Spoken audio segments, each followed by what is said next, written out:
هذه إذاعة إرنا.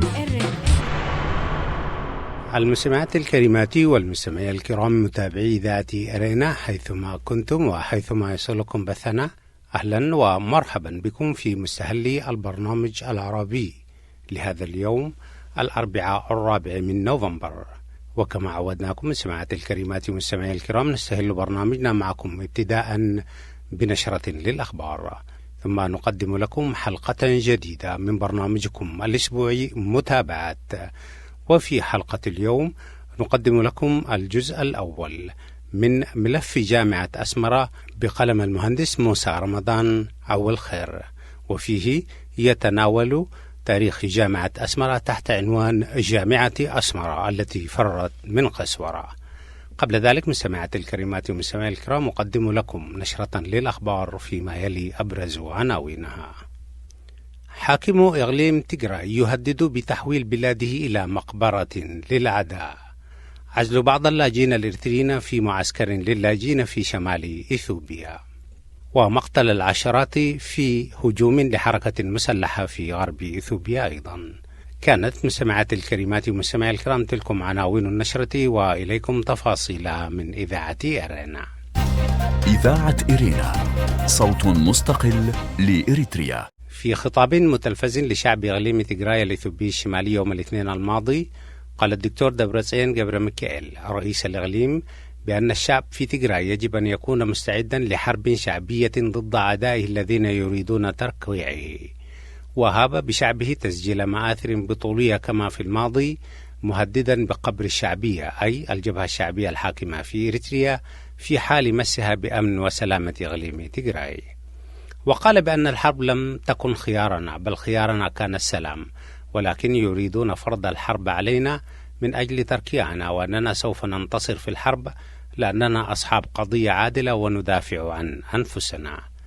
على صعيد آخر، أجرى نائب مفوض الشؤون الخارجية في الاتحاد الأوروبي لشؤون الأمن جوزيب بوريل لقاء مع رئيس الوزراء الإثيوبي وحاكم إقليم تيغراي في محاولة من الاتحاد الأوروبي لمنع الوضع في إثيوبيا من التدهور إلى حرب بين الحكومة الفيدرالية وحكومة إقليم تيغراي، وذلك في أعقاب منع حكومة تيغراي لجنرال معين من قبل رئيس الوزراء من الوصول إلى القيادة الشمالية في البلاد.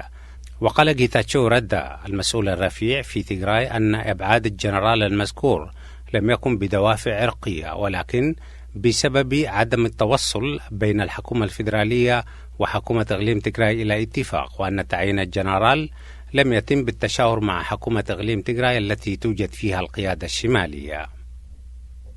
أفادت الأنباء بأن 423 لاجئا إريتريا في معسكر نداب باغونا في شمال إثيوبيا تم عزلهم بسبب إصابتهم بفيروس كورونا.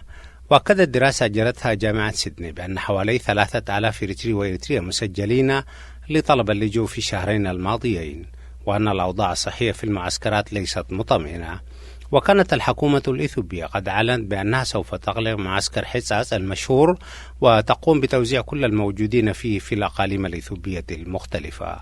الجدير بالذكر بأن الأوضاع الأمنية والصحية في إثيوبيا تزيد من تدهور أوضاع اللاجئين الإريتريين في إثيوبيا بشكل عام وفي شمالها بشكل خاص. في تدهور جديد للأوضاع الأمنية في غرب إثيوبيا أيضا، قتل عشرات الأشخاص على يد جماعة مسلحة في هجوم على منطقة ويلغا غرب إثيوبيا. وقال حاكم المنطقة إلياس أوميتا في تصريحات صحفية أن المسلحين أحرقوا أكثر من 20 منزلا، مما تسبب في نزوح أكثر من 750 من السكان. وأفادت هيئة محلية لحقوق الإنسان أن جماعة مسلحة تنشط في المنطقة قتلت 32 مدنيا على الأقل في مذبحة جرت نهاية الأسبوع الماضي، مضيفة أن العدد الحقيقي للقتلى قد يكون أعلى بكثير. وتفيد تقارير بأن معظم القتلى هم من الأمهار الذين يقطنون في المنطقة. استمعتم فيما مضى مستمعات الكريمات ومستمعي الكرام إلى نشرة للأخبار قدمتها لكم من إذاعة إرنا، وهذا تذكير بأبرز عناوينها. إذاعة إرنا صوت مستقل لإريتريا. حاكم إقليم تيغراي يهدد بتحويل بلاده إلى مقبرة للأعداء. عزل بعض اللاجئين الإريتريين في معسكرات اللاجئين في إثيوبيا. وأخيرا مقتل العشرات في هجوم مسلح في غرب إثيوبيا. استمعتم فيما مضى مستمعات الكريمات ومستمعي الكرام إلى نشرة للأخبار قدمتها لكم من إذاعة إرينا. متابعة طيبة أرجوها لكم مع ما تبقى من فقرات برنامجنا. هذه إذاعة إرينا. السلام عليكم ورحمة الله وبركاته. مرحبا بكم سيداتي سادتي إلى حلقة جديدة في برنامج متابعات، وفيها نفتح ملف جامعة أسمرة من خلال قراءة ما كتبه الباشمهندس موسى رمضان عو الخير تحت عنوان جامعة أسمرة التي فرت من قسورة. فأهلا ومرحبا بكم. هذه إذاعة إرينا.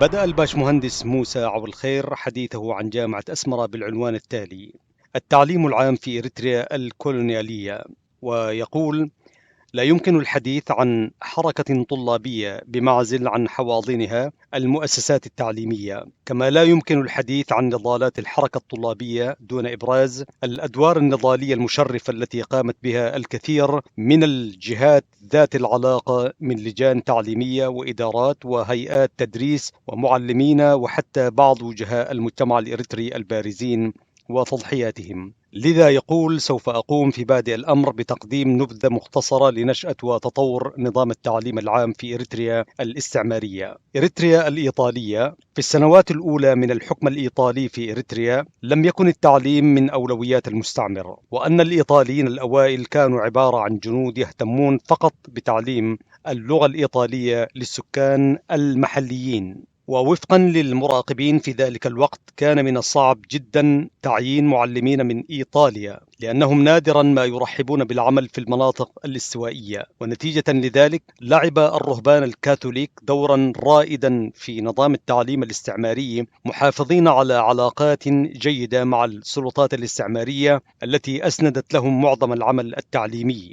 وفي عام 1923 قامت الإدارة الفاشية الجديدة رسميا بإسناد مهمة التعليم في إريتريا إلى مجمع سانت آن، كما أن المبشرين احتفظوا بأدوارهم قبل أن يتم طردهم فيما بعد من قبل السلطات الإثيوبية.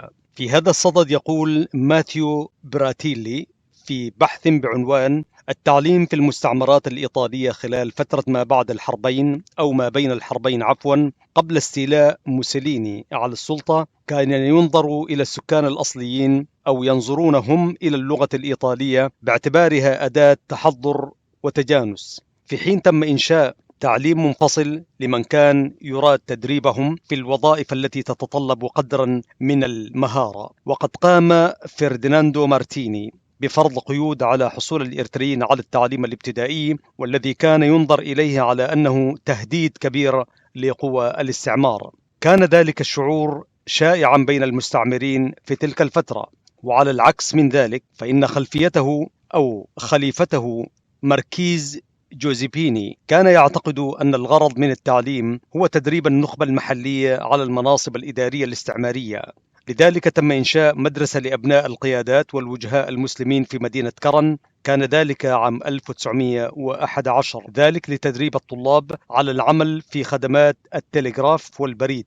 ثم في عام 1921 قام ريجيو دي كورتو بإنشاء نظام تعليم للإريتريين يتألف من المدارس الابتدائية ونوعا من المدارس الثانوية الفنية في أسمرة. ويقول ميكائيل حسامة في كتابه بعنوان الكائنات الغريبة والحياة المستقبلية: عندما غادر الإيطاليون البلاد عام 1942 بعد حوالي 60 عاما من الاحتلال، لم يكن هناك خريج إريتري واحد أو أي شخص ماهر في أي نوع من التجارة. وفيما يخص الإدارة الاستعمارية أو الإدارة العسكرية البريطانية، خلال هذه الفترة بدأ التوسع في إنشاء المدارس بشكل متسارع. ففي عام 1941 تم إنشاء نظام تعليمي جديد في إريتريا، حيث أصبح الكابتن كينستون سنيل مديرا للتعليم، وعين السيد إساق تولد مدهن إريتري تلقى تعليمه الابتدائي في مدرسة الإرسالية السويدية، وعين مفتشا للتعليم.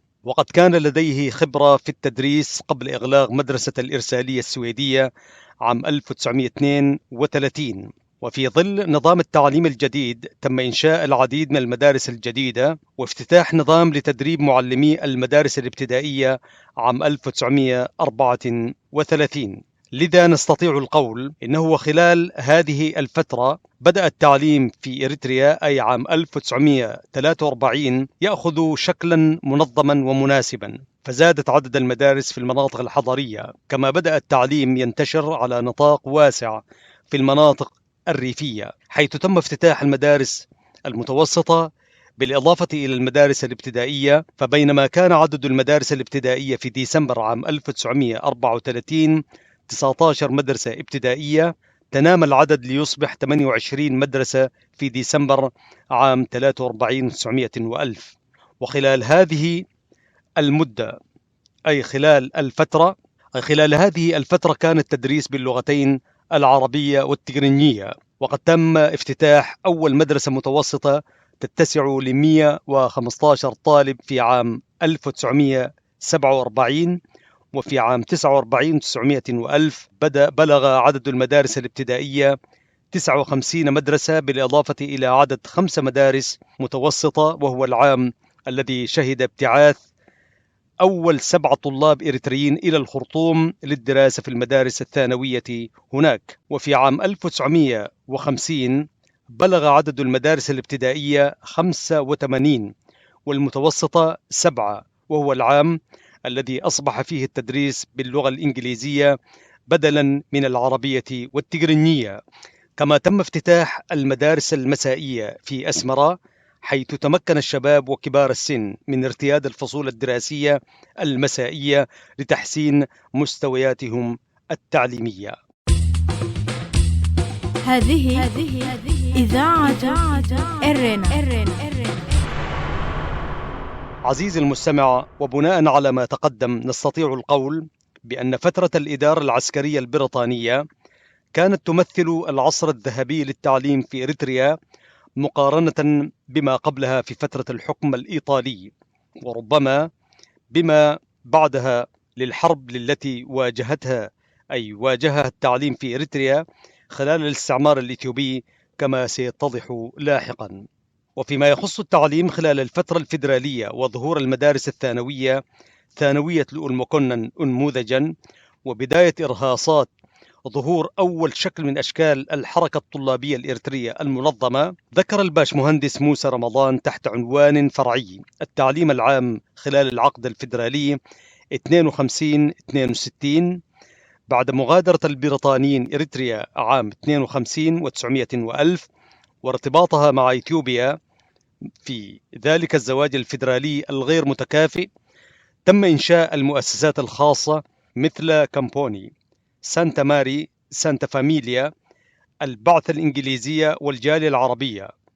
كما قامت الإرسالية السويدية الإنجيلية بإنشاء مدرسة للصم والبكم في كرن، حيث كانت ترعى عددا من الشباب.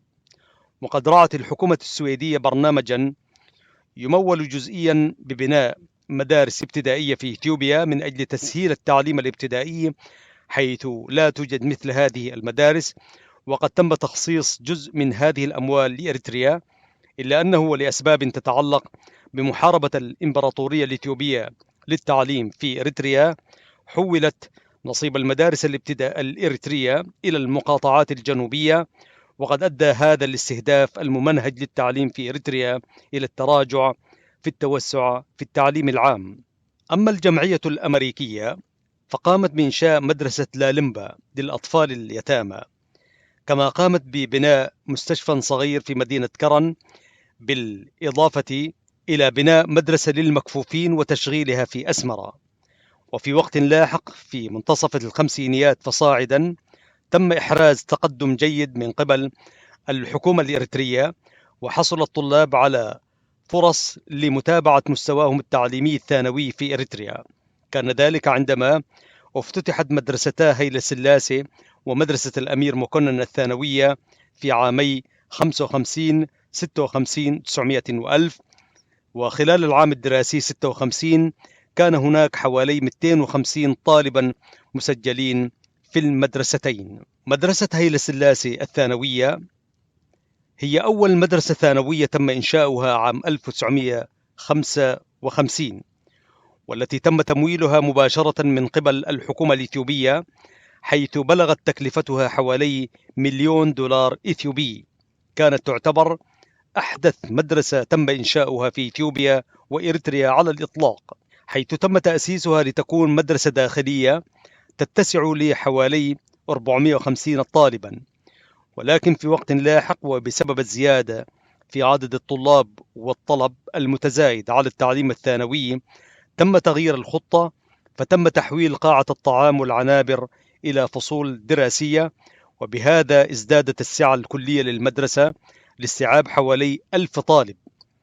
ويذكر الدكتور تيم مبرهتو من جامعة بريستول أنه من شروط الحصول على القبول في مدرسة هيلة سلاسي الثانوية فإن جميع الطلاب الذين نجحوا في امتحان الصف الثامن في جميع أنحاء إريتريا عليهم الخضوع لامتحان إضافي للحصول على القبول.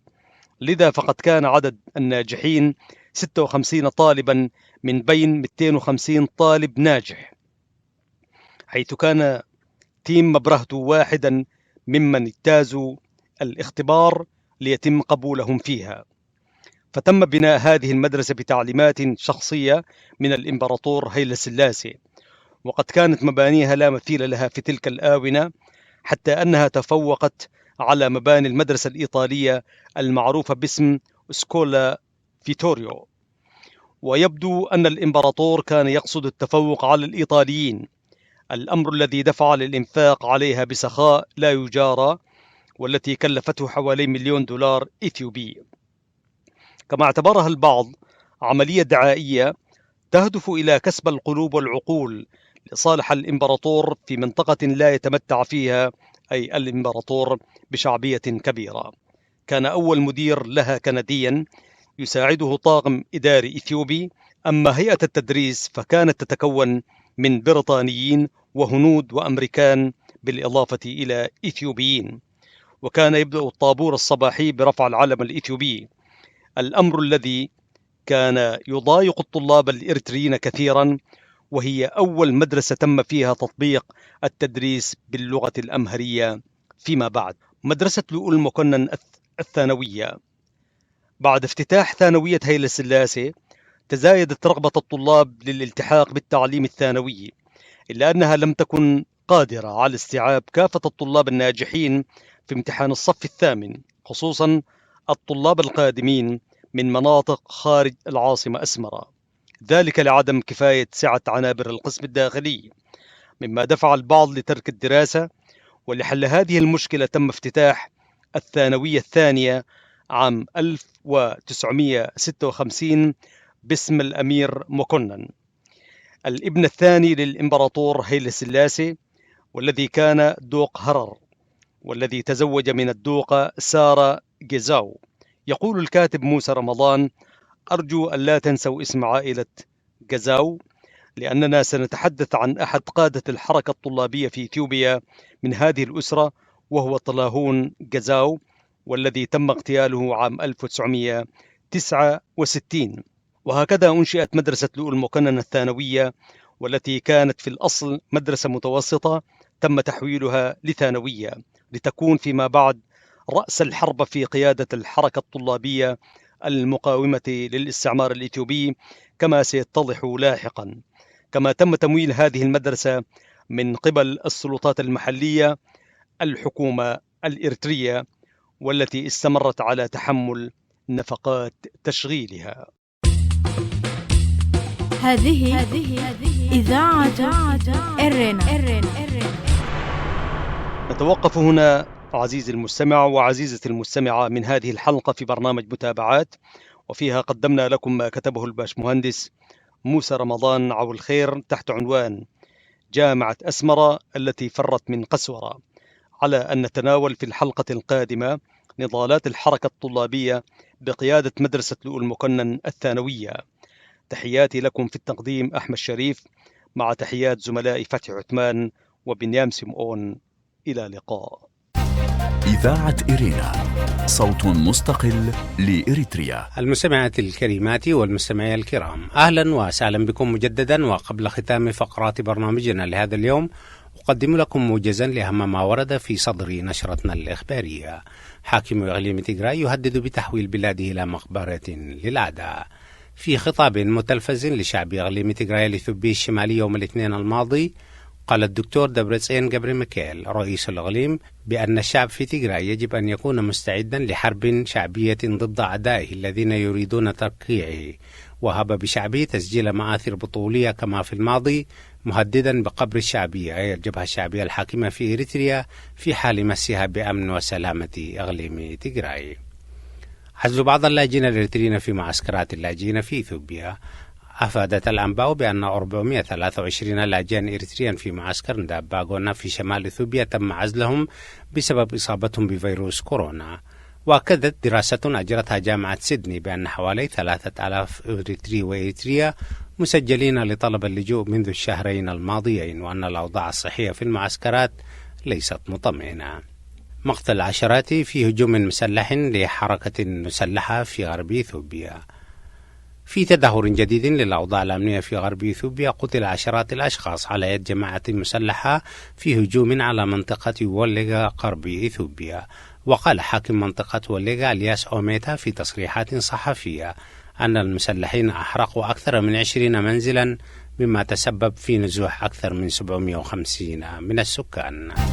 إذاعة إرينا، صوت مستقل لإريتريا. كان هذا مستمعات الكريمات ومستمعي الكرام موجزا لأهم ما ورد في صدر نشرتنا الإخبارية لهذا اليوم، وبه نكون وإياكم قد وصلنا إلى نهاية فقرات برنامجنا. قبل الختام أذكركم دوما بأنكم يمكنكم المتابعة علينا والتعليق على برامجنا والمراسلة معنا على العنوان البريدي arabic@gmail.com. وحتى الملتقى بكم مستمعات الكريمات ومستمعي الكرام في حلقة جديدة من برنامج متابعاتي والبرامج الأخرى لإذاعة إرينا. لكم تحياتي زميلي أحمد شريف ومحدثكم فتح عثمان، وتقبلوا كذلك تحيات زملائي في الاستديوهات الرئيسية للإذاعة في باريس، ودمتم في رعاية الله وحفظه وأمانه. هذه إذاعة إرينا.